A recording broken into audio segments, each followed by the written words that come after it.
Well, hello everybody. Thank you very much for joining us. This is our 7th Green Futures Project webinar.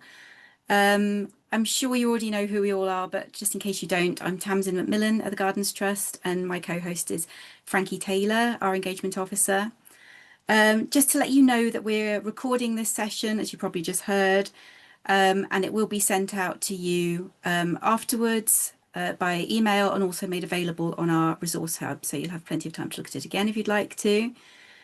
We'll be taking questions at the end of the session. So if you think of anything, please just type it into the chat box as you think of it, and then Frankie and I will run through those at the end of the session. So we're really pleased to have today as our speaker, Dr. Caroline Skinner, who, as you can see from the slide, is the listing team leader in Historic England in the East of England region. She's an absolute expert on parks and gardens, designations, and all things relevant to this project. So we're very pleased that she's going to be speaking today on understanding designations. And I will hand over to Caroline now. Hello, and thank you, Tamsin. That was a flattering introduction. I hope I live up to expectations. And as Tamsin's mentioned, I am the listing team leader for Historic England's East of England listing team. And this afternoon, actually, I will be running through what we do as a team and sort of focusing on the registration, the design landscape side of things. Tamsin's already outlined about the questions. Please just put them in and we have time at the end to address that. Okay, so let's get going. This is just as a brief outline of what I'm going to cover. I'm going to look at the National Heritage List for England. You might know it as the National Heritage List for England. You might know it as the NHLE, or you may know it as the list. They all mean the same thing, and I'll come on to that in a minute. Registration is, what is it and how we assess sites for registration. Listing, that tends to relate to buildings. Again, how we assess sites for listing. Scheduling, which is a type of designation relating to buried archaeology usually, and then we'll have time for questions. So this is just a very brief introduction. So what is listing? So, listing in a sense is a process which provides a degree of protection across a wide variety of heritage assets, historic features. If something is listed, it means that the building site or landscape has an entry on the National Heritage List for England, which is quite a mouthful. So as I say, we tend to call it the NHLE or the list. And everything that's on the list is considered in a national context. So if we're assessing a building for listing, we have to think about it in its national context as well as its local context.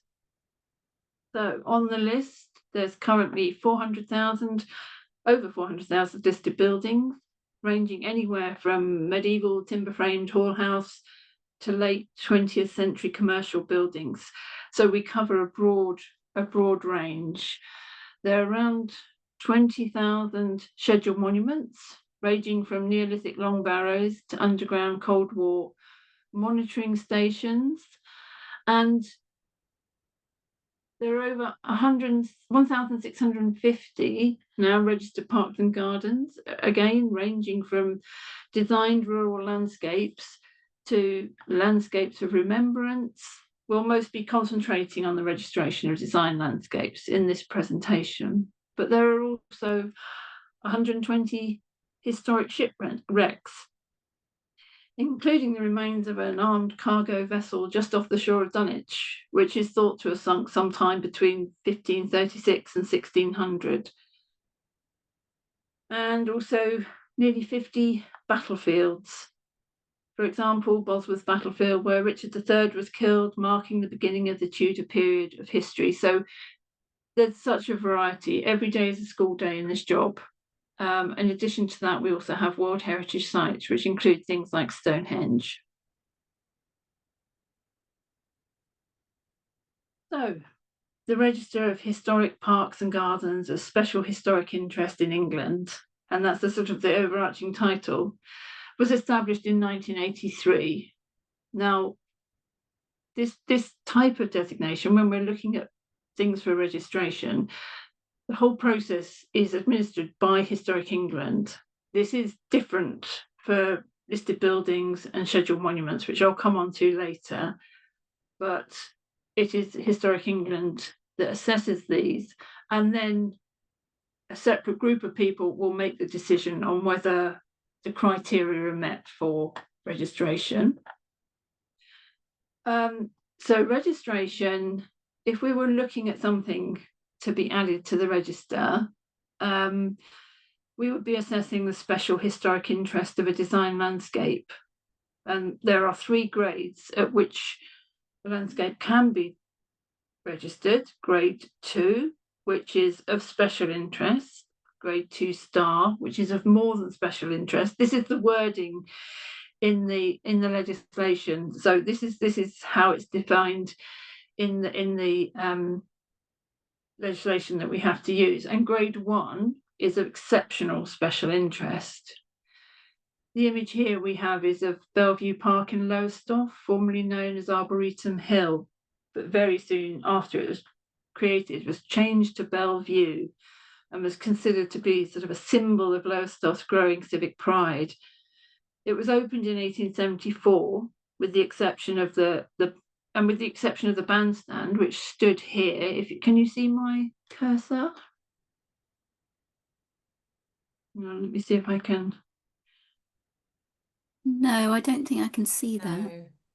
Let's see if I can get my laser pointer. Can you see that now? Oh, yes. Yes, perfect. So, with the exception of the bandstand, which stood here, its interior remains largely unaltered since 1873, when it was first laid out. The brick and steel bridge at the top here, the blue triangle means that that is a listed building. And it linked the large houses on North Parade to the park and is listed at grade 2. And then a naval war memorial, which stands on the site of the bandstand, is also listed at grade 2. So that's just one example. And let me just move to the next slide. Now, to help us in understanding of design landscape types, there are 4 Register of Park and Gardens selection guides. There's one on rural landscapes, one on urban landscapes, landscapes of remembrance, and institutional landscapes. And these are all publicly available on our website. And I know we're going to put the link up, certainly coming later on in the presentation. But if you go onto Historic England's website, search for selection guides, these will come up.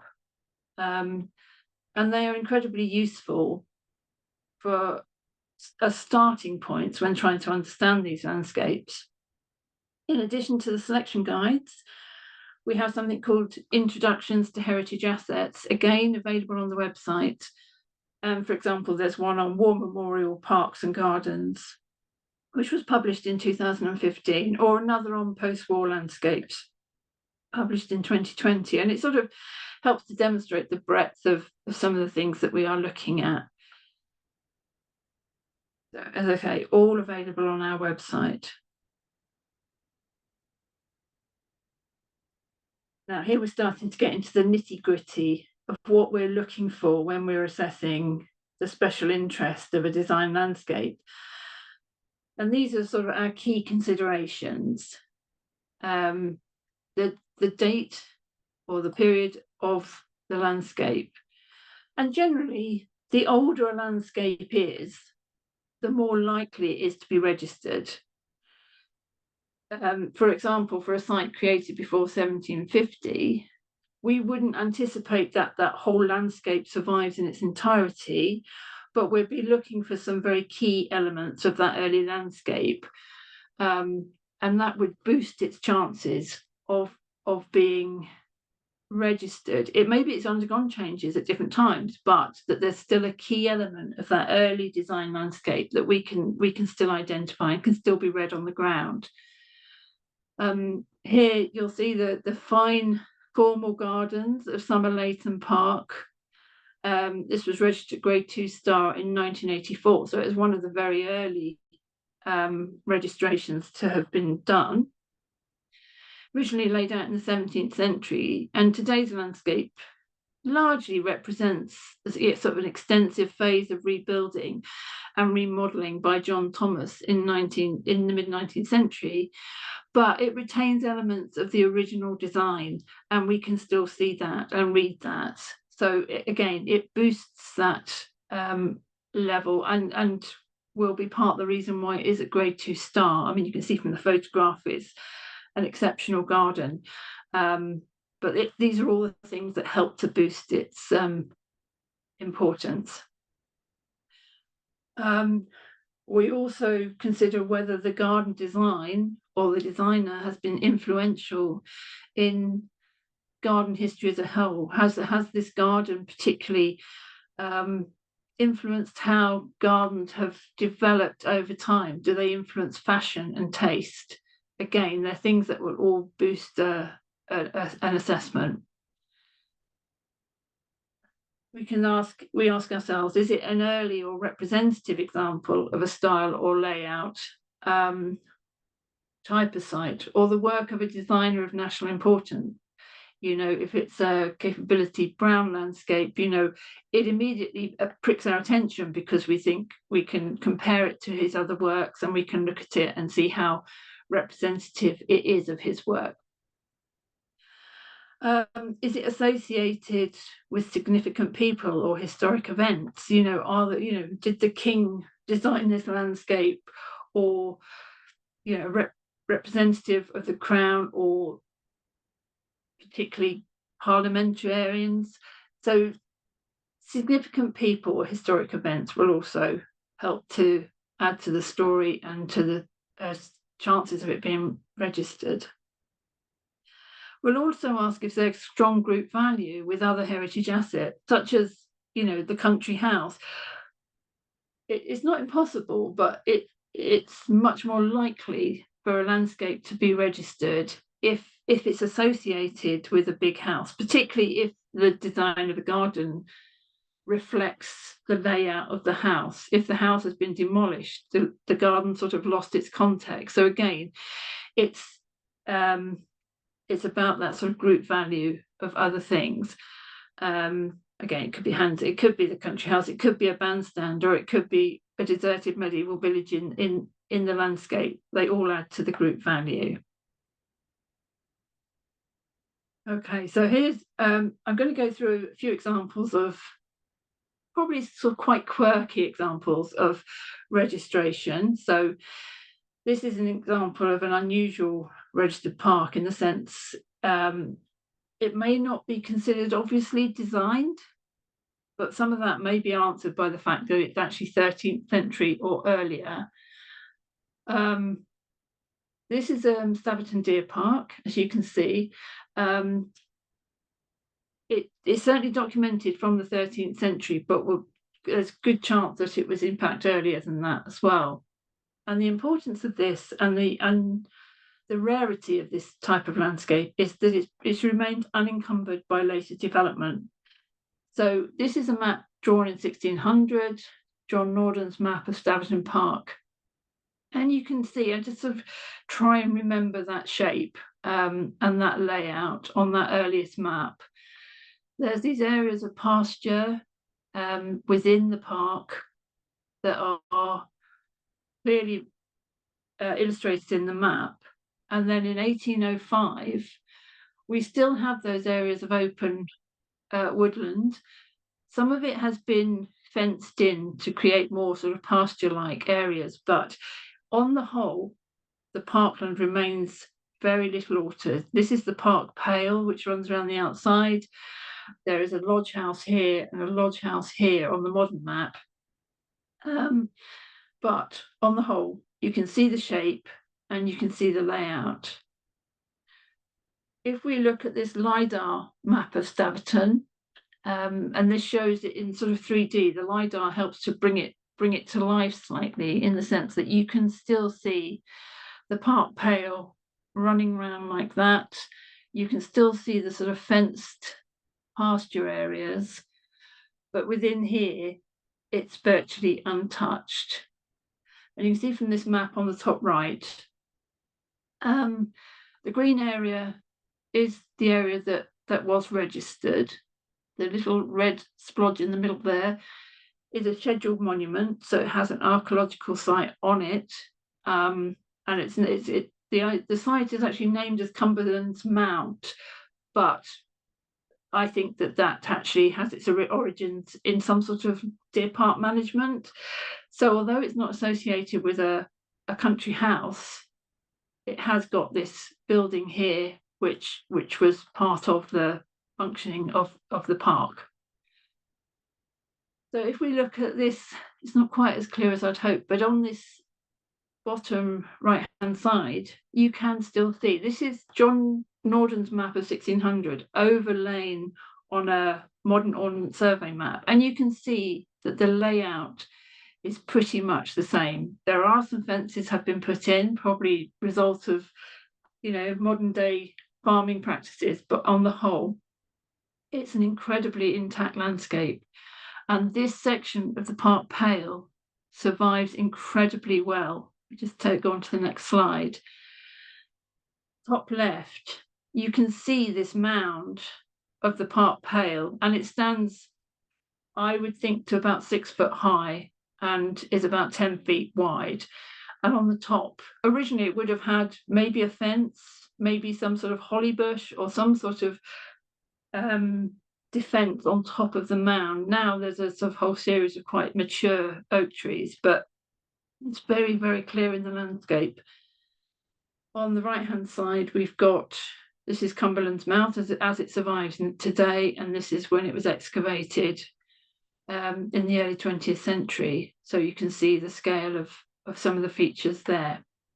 And this incredible oak is just one of hundreds that survive within the park. It is publicly accessible, so if you get an opportunity to go to Staverton Park in Suffolk, then I would highly recommend it. It's easy to get lost though, so do take a map. So that was actually registered at Grade 2 star as part of the Suffolk Unforgettable Gardens project. And when we write a recommendation, we have to give the reasons. And I'm not going to read this all out to you. I shall leave it on the screen for a minute or so that you can have a look at it. But this is, it was dating, as we know, from 1268, registered at Grade 2 star, and these are the reasons why.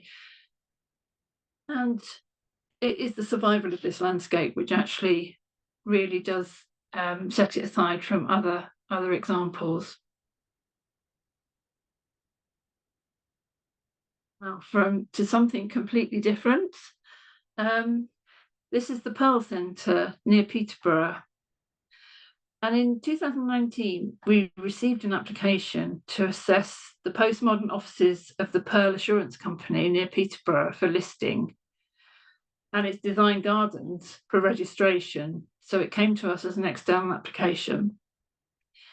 The gardens surrounding this commercial offices were designed by Professor Arnold Weddell of the Landscape Research Office, and it was executed under the direction of Chapman Taylor Partners between 1989 and 1992. So it's very recent by compared to Staverton Deer Park. It's they have to be 30 years older than 30 years to be considered. So the application that came in, it clearly set out the architectural and historic interest of the site, but there was a live planning application which would destroy some of the design landscape. The evidence significance and the threat to the building and the landscape meant we needed to take this application forward. So we carried out a site visit to assess the building for listing, the design landscape for registration, and when we visited, we also found a very ornate, unlisted war memorial, which had been relocated from the company's London office to their Peterborough office when they moved in the early 1990s. So we assessed that for listing as well. The landscape gardens and the pleasure grounds include 2 connected lakes, a memorial garden, an entrance courtyard, which you can see on the bottom right, which is quite a spectacular entrance to what is essentially a modern building, but with such design quality, it was really important. Also, there's a psychic garden, parterre garden, a pyramid, wildflower meadow, and ziggurat. So this is just a sample of what what we found on the site. So we had 3 great outcomes here. We listed the commercial offices at grade 2, the war memorial at grade 2 star, and registered the design landscape at grade 2. So the map here, the green shows the area of the registration, the blue shows the area of the listed commercial buildings, and a little blue triangle, which you may not be able to see just in here, is the site of the war memorial. And the reasons for registration explain that, the garden possesses special historic interest. For the design by Professor Arnold Weddell, an accomplished landscape designer and influential lecturer of landscape architecture, as a rare example of a highly designed landscape associated with a contemporary commercial office building. I mean, that in itself is quite innovative in these days where, aesthetics are not considered particularly important, and it is often to do with functionality when buildings are designed. But here, the building had been designed to include a landscape and to have the sort of the welfare of their employees, really. So it is a rare example of a highly designed landscape associated with a commercial building. Also, for the design interest, it's highly creative reworking of a familiar landscape, a familiar sort of language, and it was masterful handling in the form and function of the building and the landscape. The architectural quality of the landscape and the building, and the recreational value. It also had strong group value with the listed building, registered landscape, and the listed memorial. So when we registered the gardens in 2019, they were the youngest registration on the list, with only 30 years since ground was broken in 1989. I think it has now been superseded, but it was a very important one for us to capture. Now, I hope you found these examples interesting. That's the reasons for the registration, which I've just run through, so I won't go through that again. I'm now going to have a look at some other sites that weren't so successful, ones that didn't quite meet the bar, and hopefully that will help to give you a sort of scale on which to measure some of those that you will be looking at. So this is what we call a reject initial assessment. So it came in as an application. We looked at the information provided. We did our own little bit of desk-based research, and this came to us in 2020, I think it was. The applicant's supporting documentation included historic ordnance survey maps, newspaper articles, historic photographs, as well as current photographs. This map shows the image you can see here is the map which shows the 1888 ordnance survey map overlaid on the current ordnance survey base map. So Wenny Meadows, as you can see, is an open land. An area of open land took on its present landscape form around the middle of the 19th century and is bounded by these sort of shelter belts of trees around the edge. And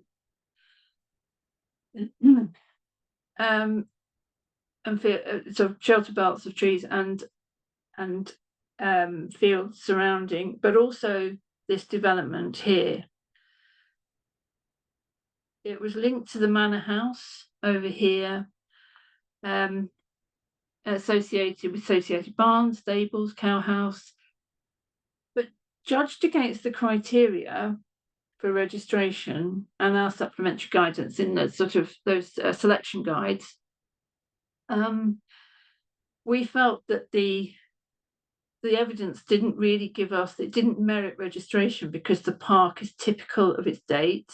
It doesn't display a high degree of quality or innovation in its design. The separation of the northern part of the former manor park, which I think went up as far as here. Certainly there's the sign of the ice house here. There was also a shelter belt of trees up here. So the separation of that from the actual park itself by modern development sort of compromised its original form. And so this was rejected, this application was rejected for registration for those reasons. Again, this was one that we took to full assessment. It came as an application, and we took it to assessment. But when we got out on site, it's a late 18th century parkland, Gardens of Holton Hall in Lincolnshire. It's associated with a number of listed buildings in this corner. But after carrying out a site visit and consulting a whole range of sort of stakeholders, we concluded that the parkland didn't possess the level of special historic interest needed for registration. It's modest in its form and sort of limited in the way that it was actually designed. I mean, it's a beautiful landscape associated with beautiful buildings, but its degree of change and it's sort of quite plain in its design. So we didn't, again, went to full assessment, but we didn't end up registering it based on our site visit and what actually survives on the ground. A lot of the area had also been ploughed. So that was registration. I'm going to I spent more time on that, but I'm going to run through the differences between listing of buildings, registration of landscapes, and the scheduling of archaeological sites. So when we assess buildings for listing, we first and foremost consult the principles of selection for listed buildings, which are published by the Department of Culture, Media and Sport, or DCMS. These were published in 2018, and again can be, if you search principles of selection for listed buildings, you will get the document up and can have a look at that. It's dry and it's technical, but it's a useful reference.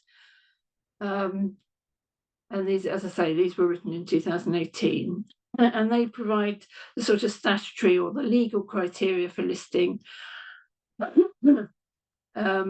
which are, in fact, special architectural interest or special historic interest. So they're the fundamental criteria we have to look at when we're looking at a building for listing. And again, the key factors to consider: age and rarity, aesthetic merits, selectivity.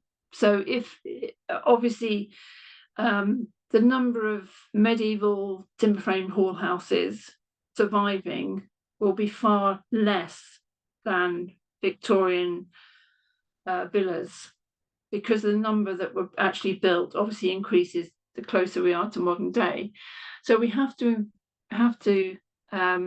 consider the selectivity and whether it's a rare survival, whether it's more recent. And in terms of age and rarity, the older a building is, the more likely it is to be listed if it retains a lot of its historic fabric, whereas in a modern building or a more recent building, it would need to be more intact for us to consider it. So the age and rarity and selectivity fall into that category. We have to think about the region and the national interest and its historic interest. There could be things relating to a building that is not evident in the architecture, but could be very relevant in terms of its historic interest and what it means to people and has meant to people in the past.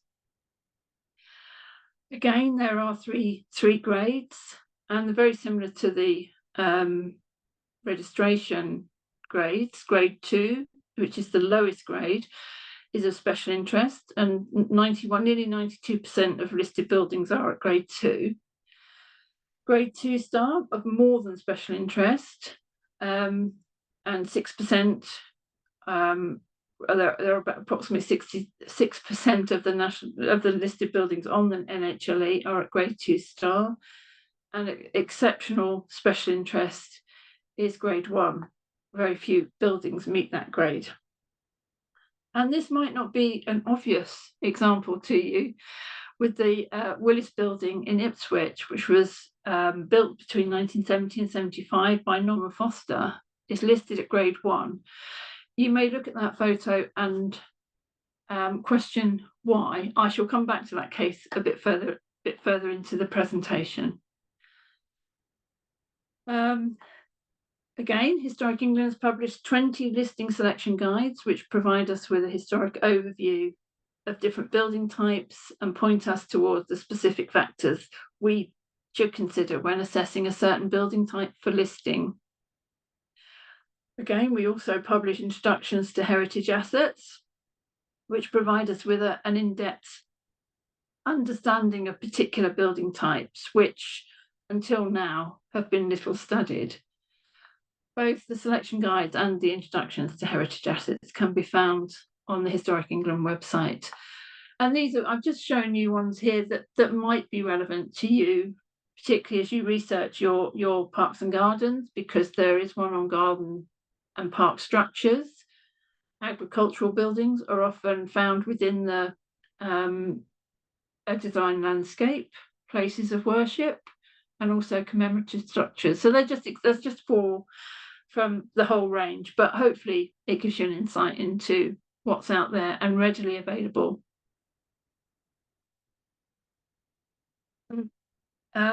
Here's further images of the Willis building.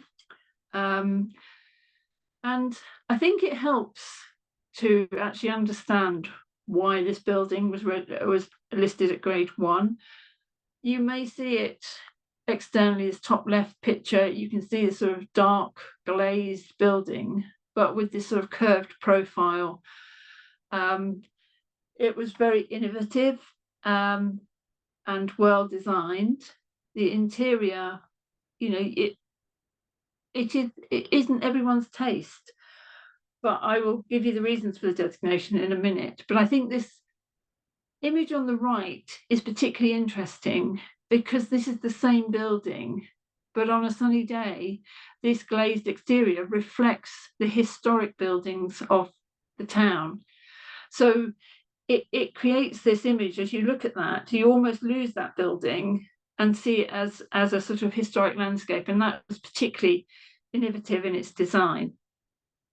Again, there's a lot of words on this site, so I apologise for that. I'm not going to read them all out, but I'll give you a minute to just have a quick look through.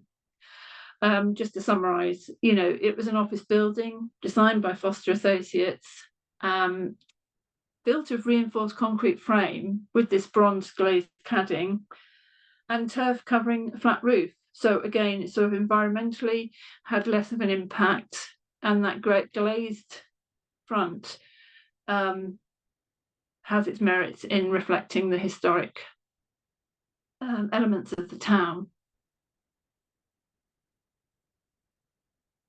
I can share the slides after this, but if it's being filmed, hopefully you can get that information if you haven't had a chance to read all the way through it. Now, this was this is Snape Malting's concert hall, Riverview Cafe. If you don't know Snape, it's a former malting site of the mid-19th century, which was built for Newson Garrett. It was converted to a concert hall in 1966 and opened by the Queen, I believe, but almost immediately it opened, it suffered a fire and was reconstructed again in 1969. So literally 3 years after it had been built. The architects, Arup Associates, with engineers and acoustic specialists, were commissioned to make a feasibility study when the lease of the old maltings was offered. So much of the work was carried out by Derek Sugden, who was a sort of acoustic specialist working within the Arup Associates.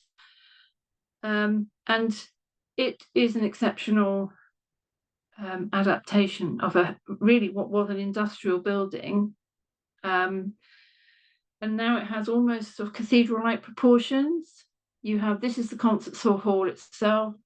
The roof, the seating, everything is designed to give the optimum in sound. And it is for any music specialist, it is a go-to place, not only to learn and train, but also for the audience as well.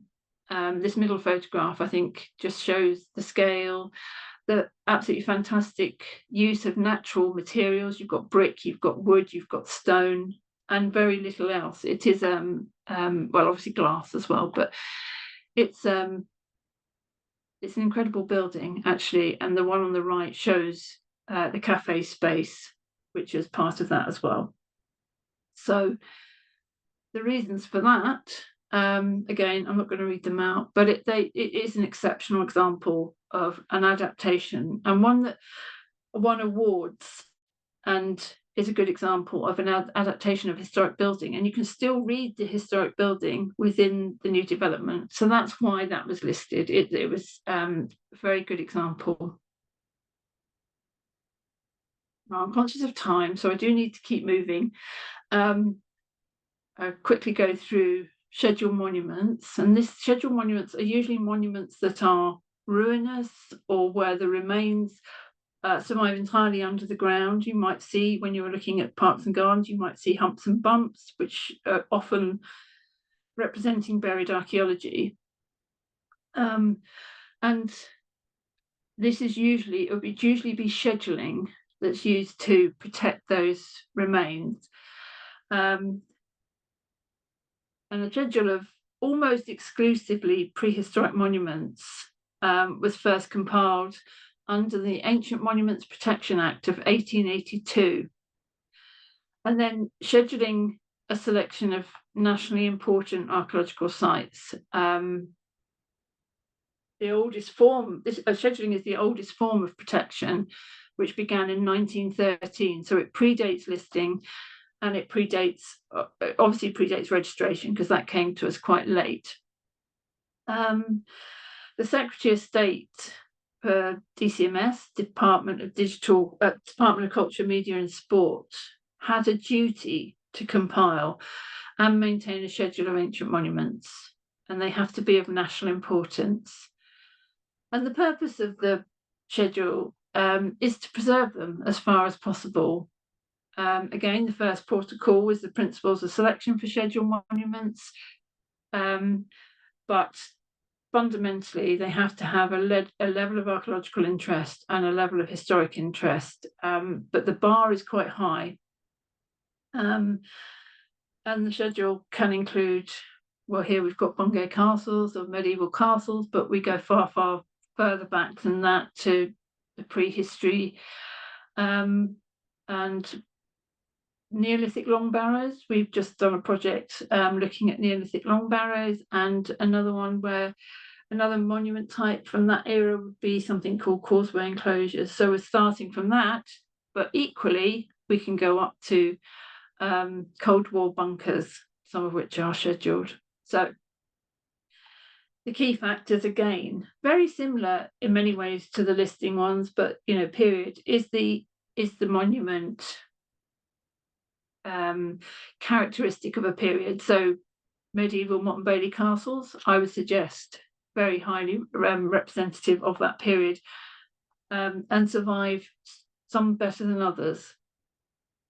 Rarity and scarcity, how common are they? Again, the older it is, the fewer we have of them. So they are more likely to meet the criteria for protection if they're older and survive well than something more recent. And for scheduled monuments as well, we can look at documentation. Has it been excavated? Has there been some archaeological evaluation work done? Is there geophysical reports? But equally here as well, there's a lot of historical documentation which might describe the castle, who owned the castle, and helps to put that sort of human element into what we're looking at. Root value applies in the same way as it does for both registration and listing. Survival for archaeological sites, we need to know it survived, and often below ground. We might have an inkling it survives, but we need to know what survives, and that's where we need either excavation reports or geophysical reports or an earthwork survey. And then these other elements, final one being archaeological potential, and that's key to scheduling, is what potential does a site hold that would help, what potential, archaeological potential, what deposits might survive beneath that, and that takes some research, obviously, into defining what that might be. But there are about, well, over 200 categories of monument that are represented on the list. This is still Bungay Castle, and here this site is both listed and scheduled. The map to the top left, the blue line represents the standing remains, which are listed at grade 1. And then to the right, we have the scheduled monument outlined in red. So that's the area that is protected by scheduling. And scheduling is a much stronger designation. Anything that happens within the scheduled monument has to come through Historic England and has to be authorised. And we will provide advice on anything that's done within that area. And very, very impressive standing remains there of Bungay. Again, we have these selection guides, a different set because this is looking at scheduling. And again, we have introductions to heritage assets as well. So here we have gardens, settlement sites, religion and ritual post AD 410, and commemorative and funerary monuments. There's a whole host of these online again for scheduling. So please do take a look, because apart from anything else, they're quite a good read and very interesting. So I'm coming to the end now. You may be pleased to hear, but not everything that is important or significant will be designated. And again, our website is a wealth of information. We have historic environment records. We don't manage those. We contribute to them in terms of reports that we provide for the local authorities to put on the historic environment records. But we have information on our website about what they are, how to use them, and where to go for them. We provide guidance, conservation area appraisal, designation and management. We provide guidance on how to do that, but the local authority will conduct those and write those. So if they have them, they are often very, very useful. Also, we provide guidance on local heritage listing. It's not something we do. It's not something that Historic England carries out. But as government advisors on heritage, we provide guidance on how you might want to do that in terms of developing a local list. Again, Heritage Gateway, there's a little snip from the website talking about Heritage Gateway improvement and how that's another database that provides lots and lots of information. So things to flag from any of your research, it can be worked into the local list. It might be part of a conservation area where more information is held. Historic environment records and the Heritage Gateway, all really key databases to help boost our understanding of these monuments, of the heritage generally. So this is the end of my presentation, but if there's any questions, do let me know. I'll stop sharing shortly, but if you have any listing inquiries, when I say listing, that means any of the designations we've talked about, or other development advice, or general inquiries, there's different email addresses there. And I thought I had put the link to the website on there. Oh, I have, yeah. So yeah, you do use that, because there's a lot of information on there that I haven't touched on. And thank you very much for listening. Thank you very much, Caroline. Sorry, I just cut in there. That was absolutely fantastic. And the examples you gave were really interesting and varied, and I'm sure everybody really enjoyed it. We have got some questions in the chat. So I'll get started with those. So we've got somebody who's interested in urban landscapes, and they've asked, what's the smallest garden that has been registered? It's a very specific question, so you may not have the answer at your fingertips. That's a very good question. And the answer is I don't have it at my fingertips, but we have registered gardens associated with a family dwelling. So I'm thinking of one in Norfolk, Ket's Castle. I haven't got the actual name of it. I think it was called Ket's Castle, which actually is quite a small landscape, but was designed around the building. And we have done that. I can think of other examples in Cambridge as well, where it's really a domestic house, but the landscape survives, particularly from arts and crafts type gardens as well, quite small elements. So I'm afraid I don't have a definitive answer, but there are things out there, and I could try and find out. Thank you very much. And then Jill asks, what's your advice on a site that needs some restoration when some features have been lost? Is it best to apply for the garden in its unrestored state or wait until the restoration has happened? Good question. I would suggest that the application is sent before the modifications, because if it is registrable, it's going to be registrable in its current form. If you make changes to it, you're in a way, even if you're trying to restore it back to its original, there could be elements that's altering or changing the sort of integrity of that, even if it's unintentional, integrity of that garden. So I would suggest put the application in before, because then you can also ask for advice on how best to make those changes. I think that would be my answer there. Great, thank you. And then we have another one here. This is an interesting one. Is information publicly available about designed landscapes for which applications for registration have been rejected, either at initial assessment or when they've got to the do not register process? So yeah, is there a list of those landscapes that were put forward but then didn't make it?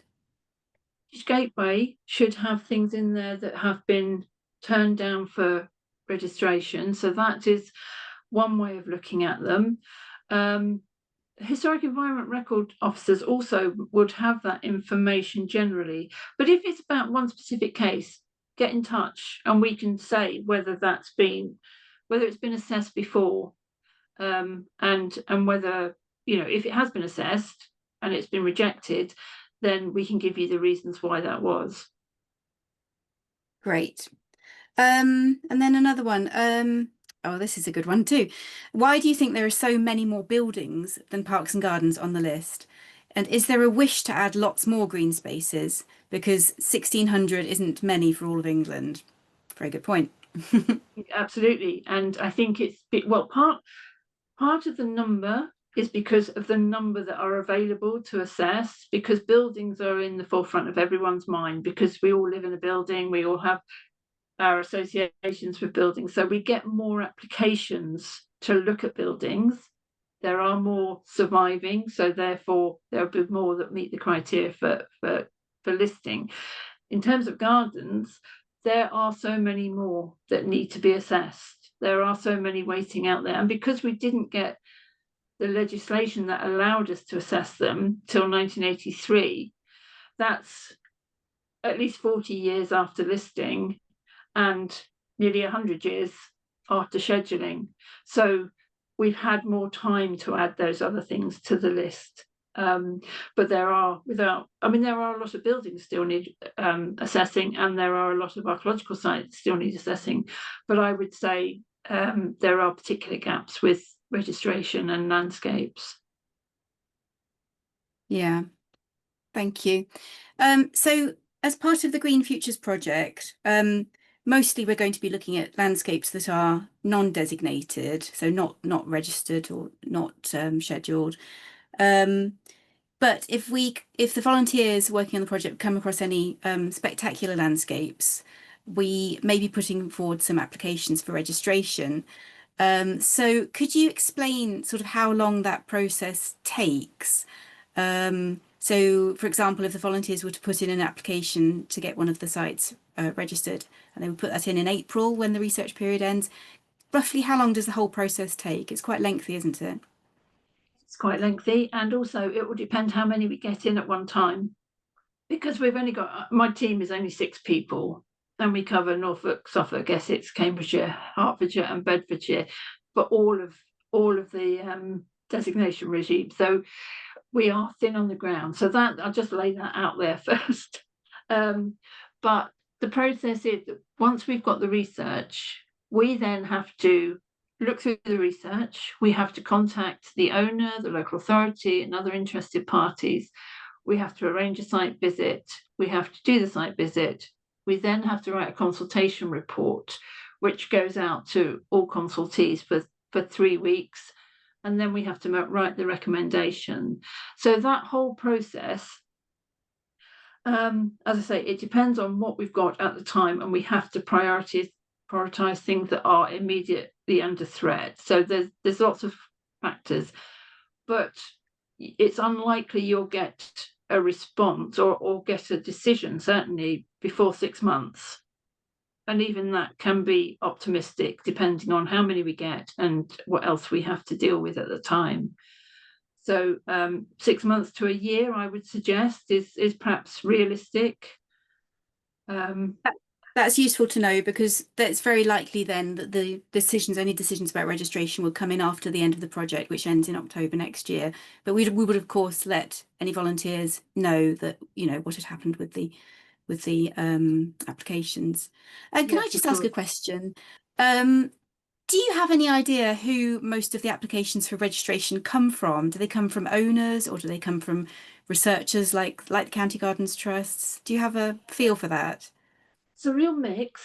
And if I'm perfectly honest, applications will come from members of the public who are concerned about a proposed housing development and then they suddenly become aware of the importance of a landscape and they will put those applications in.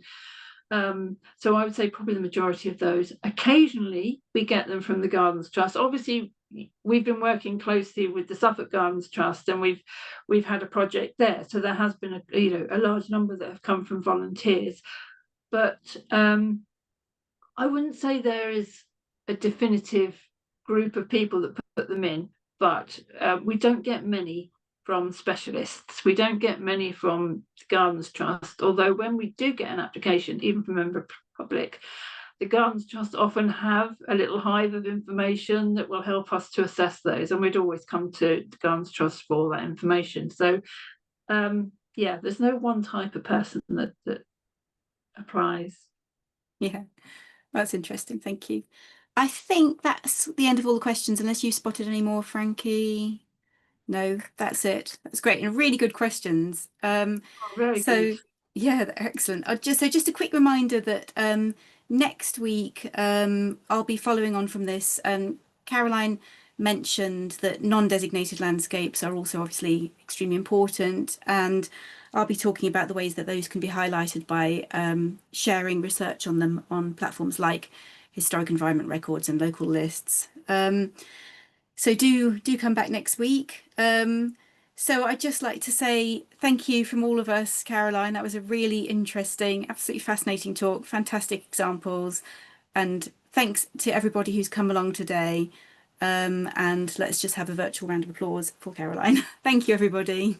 Thank you very much, and it's been an absolute pleasure. And I say very thought-provoking questions, which was very interesting. So, and if you've got more questions, perhaps get in touch. Details were on the presentation. So, thank you.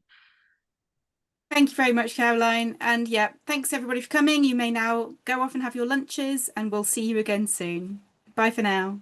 Bye. Bye, Bye. everyone.